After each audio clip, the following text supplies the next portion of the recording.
मगर कुछ चैनल ये भी दिखा रहे हैं कि इस मीटिंग में सीट शेयरिंग के बारे में चर्चा होगी।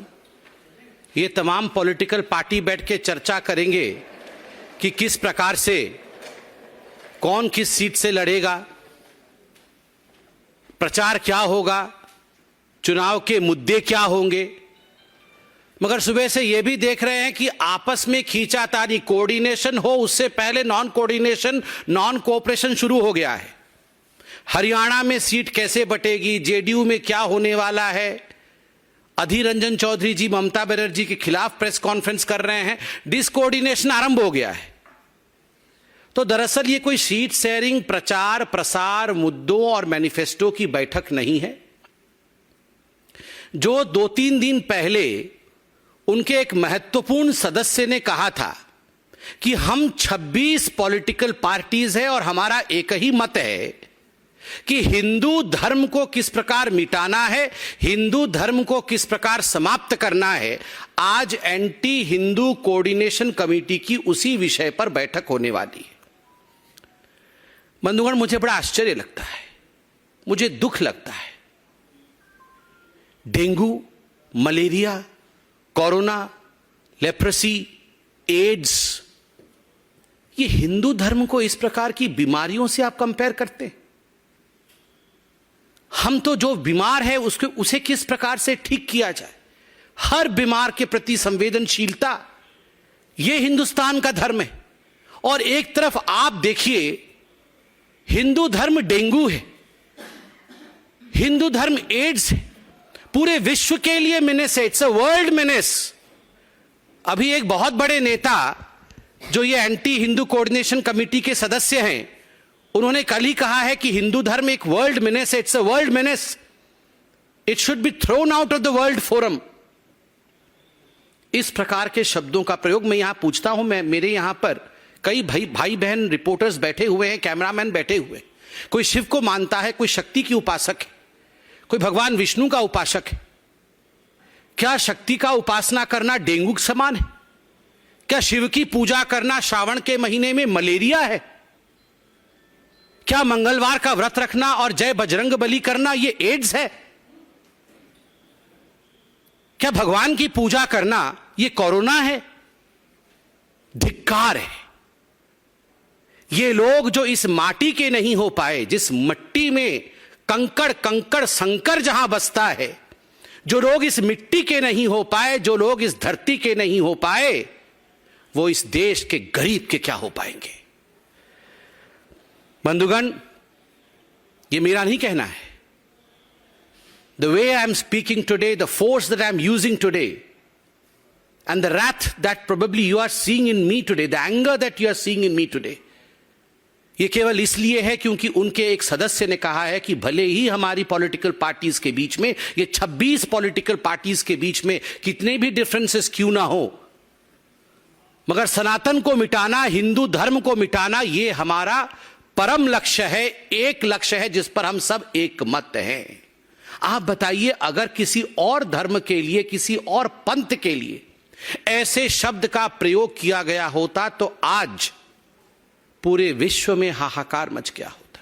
ये लोग यूनाइटेड नेशन पहुंच जाते कंप्लेंट लेकर कि देखिए हिंदुस्तान कितना इंटॉलरेंट, हिंदुस्तान में किसी के लिए सम्मान नहीं, और आज हमें डेंगू मलेरिया बताया जा रहा है।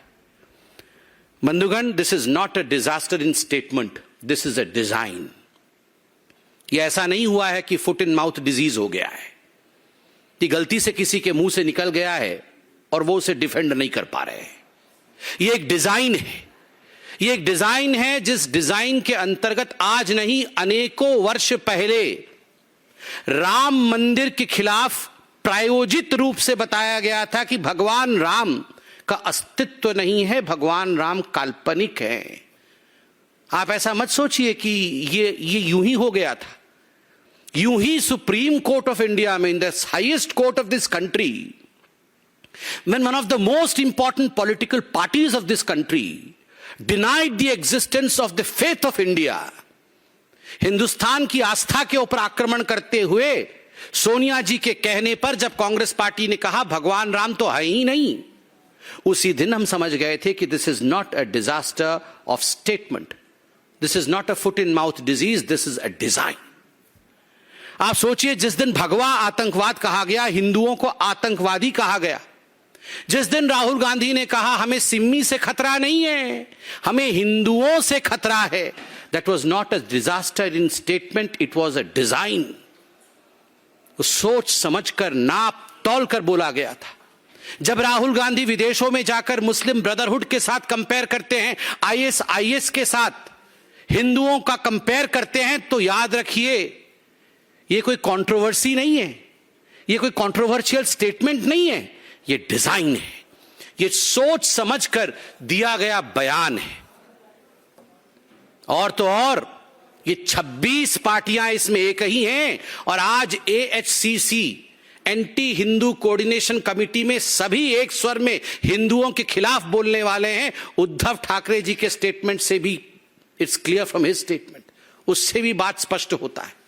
वो कहते हैं कि मंदिर जब बन जाएगा और जो हिंदू ट्रेन में बैठ के भगवान राम के दर्शन के लिए जाएंगे तो गोधरा जैसे कांड हो सकता है, मतलब हिंदुओं को जलाया जा सकता है, तड़पा के मारा जा सकता है। इससे घृणक वाक्य और क्या हो सकता है? हम भगवान राम का दर्शन करने जाएंगे, भव्य राम मंदिर बन रहा है, और आप कहेंगे कि गोधरा हो सकता है, और आम आदमी पार्टी उसका समर्थन कर रही कि उद्धव जी बहुत बड़े नेता हैं, कुछ कह रहे हैं तो सोच समझ कर कह रहे हैं, गोधरा हो सकता है। अरविंद केजरीवाल जी, क्यों? आप तो बड़ा ढोंग रचाते हैं कि मैं तीर्थ यात्रा पे लोगों को भेज रहा हूं। आप तो राम मंदिर के विषय में क्रेडिट स्टीलिंग का प्रयास भी कर रहे थे, क्रेडिट लेने की कोशिश भी कर रहे थे, और आज आपके प्रवक्ता और आपके मंत्री कह रहे हैं कि उद्धव जी ठीक कह रहे हैं, अगर ट्रेन में बैठ के हिंदू जाएंगे देखने के लिए भगवान श्री राम को अयोध्या में तो गोधरा हो सकता है। उद्धव जी का समर्थन कर रहे हैं। समाजवादी पार्टी कह रही है रामचरितमानस को पढ़ना नहीं चाहिए। जिस प्रकार के घृणक शब्दों का प्रयोग श्री रामचरितमानस के लिए उपयोग कर रही है समाजवादी पार्टी, ना कहे तो भला जिह्वा पे नहीं आ सकता है। और आज सुबह से समाजवादी पार्टी ने प्रेस कॉन्फ्रेंस करके राम मंदिर के खिलाफ स्टेटमेंट दिया है, हिंदुत्व के खिलाफ आज बयान जारी किया है कि राम मंदिर नहीं बनना चाहिए। आरजेडी तिलक लगाने वालों से देश को बर्बाद कर दिया है, यह स्टेटमेंट पढ़ रहा हूं।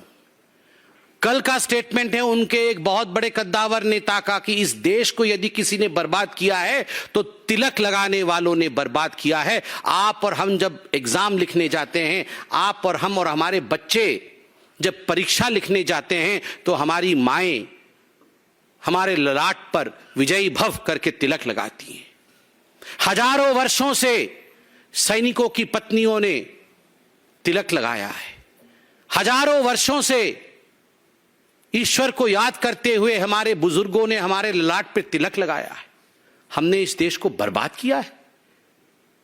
राखी जब बांधा जाता है तो बहन अपने भाई के सर पे तिलक लगाती है। क्या भाई देश को बर्बाद कर देता है? क्या भाई बहन को बर्बाद कर देता है? तिलक लगाने वालों ने देश को बर्बाद किया है। आम आदमी पार्टी, आप सोच के देखिए, ये वही पार्टी है। अरविंद केजरीवाल जी ने ट्वीट किया था, स्वस्तिक चिन्ह के पीछे एक व्यक्ति झाड़ू लेके पड़ा हुआ था, इस देश से स्वस्तिक चिन्ह को मिटाना है। यह अरविंद केजरीवाल जी का नारा था, देश से स्वस्तिक चिन्ह को मिटाना है। एक स्वस्तिक चिन्ह मिटाना चाहता है, एक राम मंदिर नहीं बनने देना चाहता है, एक चाहता है कि राम मंदिर बन जाए तो वहां गोधरा हो जाना है, एक चाहता है कि हिंदू धर्म का लोप हो जाना है। तो ये जो एंटी हिंदू कोऑर्डिनेशन कमेटी की आज बैठक हो रही है, वो किस लिए हो रही है? और आज मैं बहुत स्पष्ट शब्दों में कहना चाहता हूं, ये कब से हो रहा है?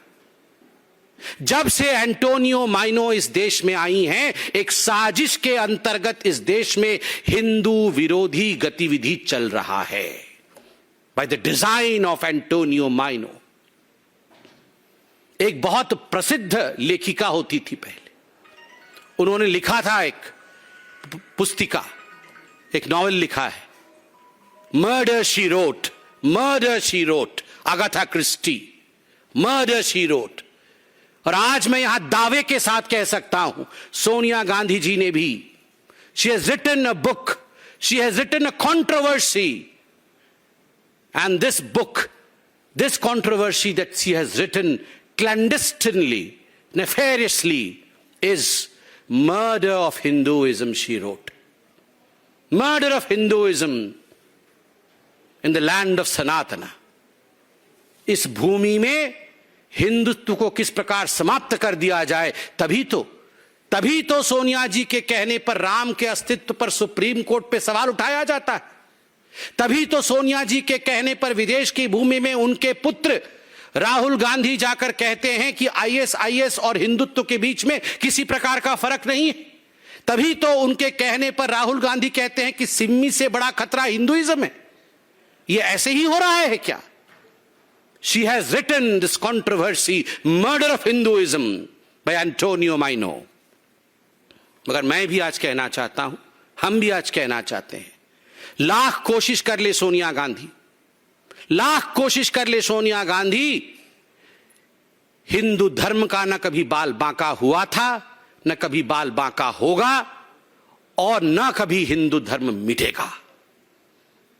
वो शाश्वत था, वो सनातन था, वो सत्य था, वो सत्य रहेगा, सत्य है, और भविष्य में भी अविरल गंगा की तरह बहने वाली धर्म का नाम, बहने वाले सत्य का नाम हिंदुत्व है, हिंदू है। उसे कोई नहीं मिटा सकता। सत्यम शिवम सुंदरम, वो सत्य है, वो सुंदर है, वो शिव है। हिम्मत किसकी जो शिव को मिटा दे, हिम्मत किसकी जो सत्य को मिटा दे, हिम्मत किसकी जो सनातन को मिटा दे। कण कण में यहां सनातनी है, कण कण में यहां शंकर है। और हम सब जब भी सनातन के ऊपर आक्रमण होता है, जब भी हिंदू धर्म के ऊपर आक्रमण होता है, शिवाजी खड़े होते हैं। और आज लोकतांत्रिक रूप से प्रत्येक हिंदुस्तानी छत्रपति शिवाजी बन के खड़ा होगा और हिंदुस्तान में सनातन की रक्षा के लिए लोकतांत्रिक मत का प्रयोग करके किसी भी कीमत पे ये एंटी हिंदू कोऑर्डिनेशन कमेटी की जो चेष्टा है कि हिंदुइज्म को मिटा दिया जाए, यह लोकतांत्रिक रूप से संभव नहीं होने देगा। आज भारतीय जनता पार्टी इसका ऐलान करती है कि हम सब एक हैं, सबका साथ, सबका विकास, सबका विश्वास, सबका प्रयास, यही देश के माटी को, यही देश के संस्थान को, यही देश के संस्कृति को बचाने का काम करेगी।